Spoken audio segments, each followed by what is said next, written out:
আমি হলাম পরীকন্যা। আমি পরিরাজ্য থেকে বনে পাখি সেজে এসেছিলাম বনের অসহায় পাখিদের সাহায্য করার জন্য, পাখিদের সকল বিপদ থেকে রক্ষা করার জন্য। কিন্তু আমার কাজ একটা দুষ্ট তান্ত্রিকের পছন্দ হয়নি, তাই সে আমার রূপ আর শক্তি কেড়ে নিয়ে আমাকে মাছ বানিয়ে নদীতে ছেড়ে দেয়। তোমরা আমাকে সাহায্য করো, সাহায্য করো। কেঁদো না পরিকন্যা, কেঁদো না। আমরা তোমাকে সাহায্য করব। বলো কি করলে তুমি উপকৃত হবে? তান্ত্রিক আমার রূপ আর শক্তি একটা বোতলে ভর্তি করে নদীর জলে গোলাপ ঘরে লুকিয়ে রেখেছে। আর ওই গোলাপ ঘর পাহারা দিচ্ছে একটা ডাইনি।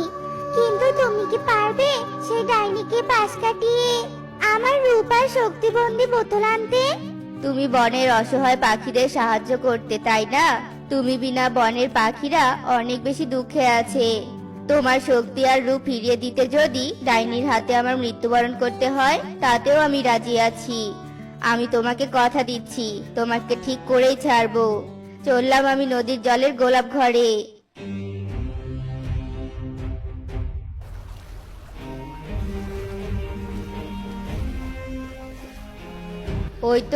ওই তো গোলাপ ঘর।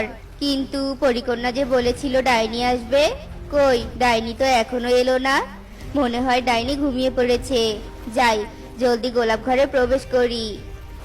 এরপর টোনা যেই না নদীর জলের গোলাপ ঘরের কাছে যায়, অমনি একটা ডাইনি তার সামনে চলে আসে আর বলতে থাকে, অনেক দিন থেকে ক্ষুধার্ত হয়ে এই গোলাপ ঘর পাহারা দিচ্ছি। আমার বড্ড ক্ষুধা লেগেছে, জলদি আয় আমার কাছে। আজ তোকে ছাড়বো না আমি, মজা করে খাবো। ডাইনি, আমাকে খেও না। আমি এখানে একটা গুরুত্বপূর্ণ কাজ করতে এসেছি। আমাকে গোলাপ ঘরে প্রবেশ করতে দাও।